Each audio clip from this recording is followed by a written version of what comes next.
जय हिंद। स्वागत है आप सभी का आपके अपने चैनल ETL क्लासेज पर। आज हम शुरू कर रहे हैं परीक्षा सीरीज का पहला पार्ट, जिसमें कक्षा 12वीं इतिहास का 20 सबसे महत्वपूर्ण ऑब्जेक्टिव प्रश्न उत्तर के साथ, जो सभी परीक्षाओं में बार बार पूछे जाते हैं।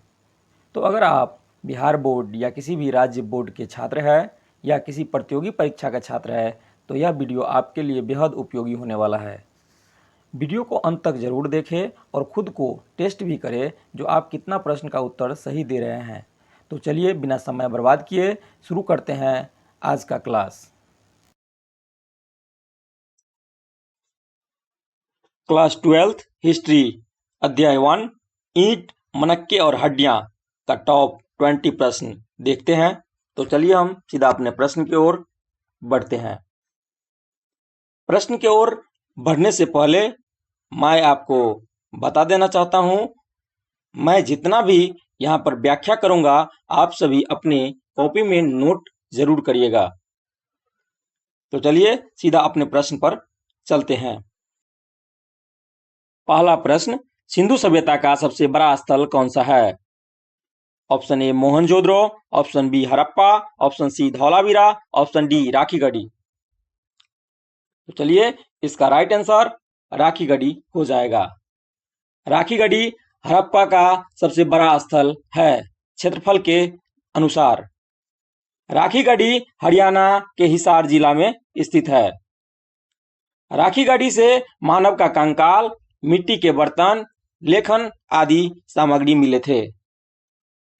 बात करते हैं मोहनजोदड़ो का। मोहनजोदड़ो का शाब्दिक अर्थ होता है मृतकों का टीला। मोहनजोदड़ो का खोज राखलदास बनर्जी के द्वारा 1922 ईस्वी में किया गया। इसका व्याख्या है, आप लोग देख लीजिएगा। दूसरा क्वेश्चन, हड़प्पा सभ्यता किस युग से संबंधित थी? नवपाषाण युग, ताम्रपाषाण युग, लौह युग, पाषाण युग। तो इसका right answer option number B हो जाएगा, ताम्रपाषाण युग। ताम्रपाषाण युग, ताम्रपाषाण युग इसका राइट आंसर हो जाएगा। चलिए आगे इसका व्याख्या देख लेते हैं। ताम्रपाषाण युग, यह सभ्यता ताम्रपाषाण युग यानी जिसे हम चैल्कोलिथिक एज से संबंधित भी कहते हैं। चैल्कोलिथिक दो शब्दों से मिलकर बना हुआ है। चैल्को का अर्थ होता है तांबा, Cu से सूचित करते हैं तांबा को, और लिथिक का अर्थ होता है पत्थर, जिसे हम स्टोन कहते हैं। यानी तांबा और पत्थर का जो युग था उसे हम ताम्रपाषाण युग कहते हैं। अगला क्वेश्चन पर बढ़ते हैं। सिंधु घाटी की नगर योजना में कौन सा प्रमुख है? बेतरतीब सड़कें, बगैर निकासी की व्यवस्था, जालदार सड़क व्यवस्था, मिट्टी के मकान। इसका राइट आंसर सी हो जाएगा, जालदार सड़क व्यवस्था। चलिए इसकी व्याख्या की ओर बढ़ते हैं।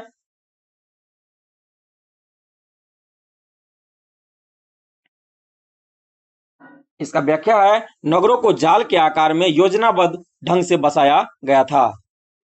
आगे क्वेश्चन पर बढ़ते हैं। सिंधु सभ्यता की लिपि कौन सी थी? ब्राह्मी लिपि, देवनागरी लिपि, खरोष्टी लिपि अब तक पढ़ी नहीं गई। तो इसका right answer option number D हो जाएगा, सिंधु सभ्यता की लिपि अभी तक पढ़ी नहीं गई है, क्योंकि सिंधु घाटी सभ्यता की लिपि चित्रात्मक थी। चलिए इसका व्याख्या देख लेते हैं। हड़प्पा लिपि को अभी तक पढ़ा नहीं जा सका। आगे नेक्स्ट क्वेश्चन में बढ़ते हैं। मोहनजोदड़ो का प्रमुख स्नानागार किसके लिए प्रसिद्ध है? अनाज भंडारण के लिए, व्यापार के लिए, धार्मिक अनुष्ठान के लिए, राजाओं का स्नान।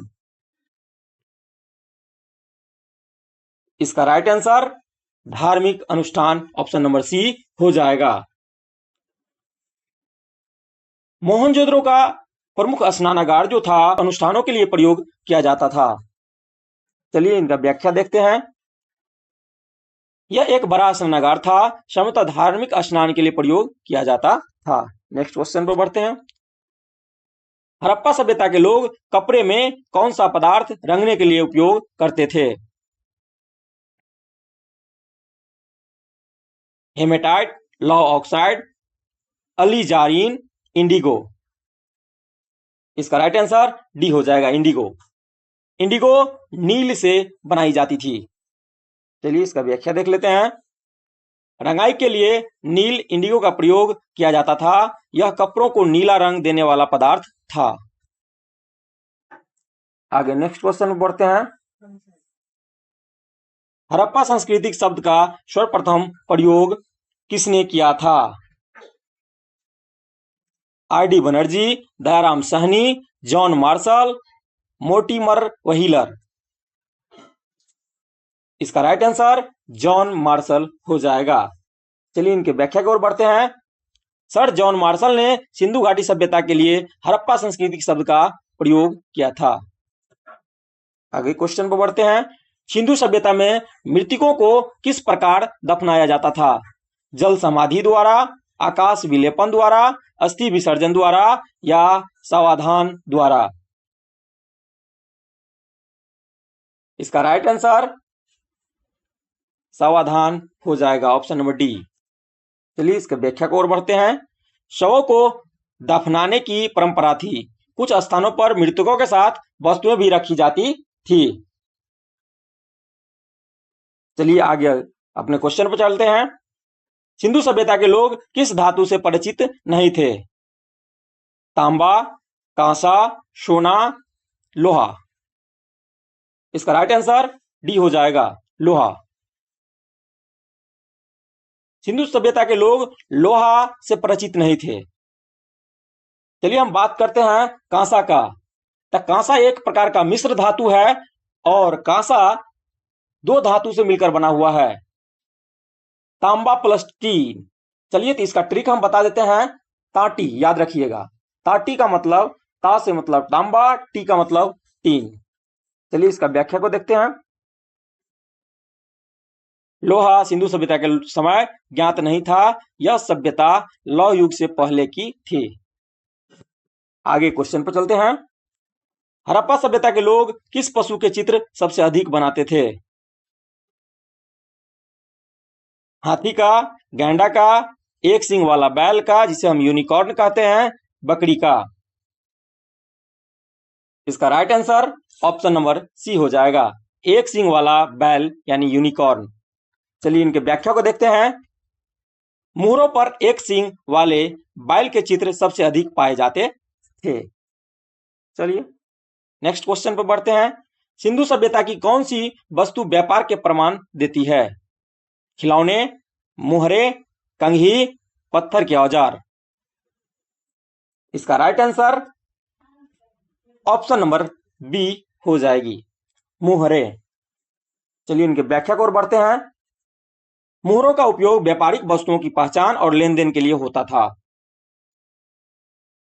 आगे क्वेश्चन पर चलते हैं। लोथल किस चीज के लिए प्रसिद्ध था?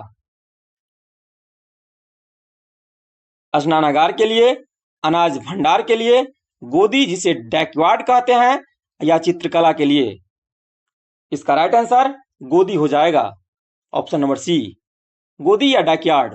गोदी या डैकयार्ड का अर्थ क्या होता है? गोदी जहां पुराने जहाजों को मरम्मत किया जाता है या नया जहाज का निर्माण किया जाता है या किसी भी जहाज को सुखाने का काम किया जाता है, उसे हम गोदी या डॉकयार्ड कहते हैं। चलिए इनका व्याख्या को ओर बढ़ते हैं। लोथल गुजरात में भारत की सबसे पुरानी गोदी पाई गई है। आगे नेक्स्ट क्वेश्चन में बढ़ते हैं। सिंधु सभ्यता में अनाज भंडार कहां पाया गया था? लोथल, मोहनजोदड़ो, हड़प्पा, कालीबंगा। इसका right answer option number D हो जाएगा, हड़प्पा। चलिए इनके व्याख्या को ओर बढ़ते हैं। हड़प्पा में भंडारण के प्रमाण मिले हैं। अपने नेक्स्ट क्वेश्चन को ओर बढ़ते हैं। मोहनजोदड़ो का शाब्दिक अर्थ क्या है? मरे हुए लोगों की घाटी, मृदभांड नगर, मृतकों का टीला, पशु पक्षियों का नगर। इसका right answer option number C हो जाएगा, मृतकों का टीला। चलिए इसकी व्याख्या को ओर बढ़ते हैं। मोहनजोदड़ो सिंधी भाषा का शब्द है जिसका अर्थ है मृतकों का टीला। आगे नेक्स्ट क्वेश्चन में बढ़ते हैं। हड़प्पा सभ्यता के लोग किस प्रकार की ईंटें प्रयोग करते थे? केवल पत्थर, बेलनाकार ईंटें, पकाई हुई और कच्ची ईंट दोनों, केवल लकड़ी? इसका right answer option number C हो जाएगी। पकाई हुई और कच्ची ईंटें, दोनों प्रकार की ईंटें का प्रयोग किया जाता था। चलिए इसका व्याख्या को देखते हैं। हड़प्पा वासियों ने पक्की और कच्ची ईंटों का प्रयोग किया था जो आज भी मजबूत है। चलिए अपने नेक्स्ट क्वेश्चन को बढ़ते हैं। सिंधु घाटी सभ्यता में प्रयुक्त ग्रेनरी का मुख्य कार्य था? वस्त्र उत्पादन, अनाज का भंडारण, धातु निर्माण, धार्मिक पूजा? इसका right answer option number B हो जाएगा, अनाज का भंडारण। तो चलिए इनका व्याख्या को देखते हैं। ग्रेनरी का उपयोग अन्न संग्रहण हेतु किया जाता था, विशेषकर हड़प्पा में, यानी हम इसे अन्नागार कह सकते हैं। आगे नेक्स्ट क्वेश्चन को बढ़ते हैं। हड़प्पा सभ्यता का प्रमुख व्यापारिक भागीदार कौन था? चीन, मिस्र, मेसोपोटामिया या रोम? इसका right answer option number C, Mesopotamia होगा। चलिए इसका व्याख्या को देखते हैं। मेसोपोटामिया की सभ्यता के साथ व्यापार के अनेक प्रमाण मिले हैं। चलिए नेक्स्ट क्वेश्चन को और आगे बढ़ते हैं। सिंधु सभ्यता के लोग किस लेखन शैली का उपयोग करते थे? दाएं से बाएं, ऊपर से नीचे, बाएं से दाएं या वृत्ताकार? इसका right answer option number A हो जाएगा, दाएं से बाएं। चलिए इनके व्याख्या को बढ़ते हैं। उपलब्ध मोहरों से यह अनुमान लगाया गया है कि लेखन दाएं से बाएं होता था। चलिए अपने नेक्स्ट क्वेश्चन की ओर आगे बढ़ते हैं। सिंधु सभ्यता के लोग का मुख्य व्यवसाय क्या था? शिकार, पशुपालन, कृषि, मछली पालन? इसका right answer option number C हो जाएगा, कृषि। चलिए इसके व्याख्या को आगे बढ़ते हैं। सभ्यता मुख्यतः कृषि आधारित थी, गेहूं और जौ की खेती होती थी। चलिए अपने नेक्स्ट क्वेश्चन को आगे बढ़ते हैं और आज का ये लास्ट क्वेश्चन है।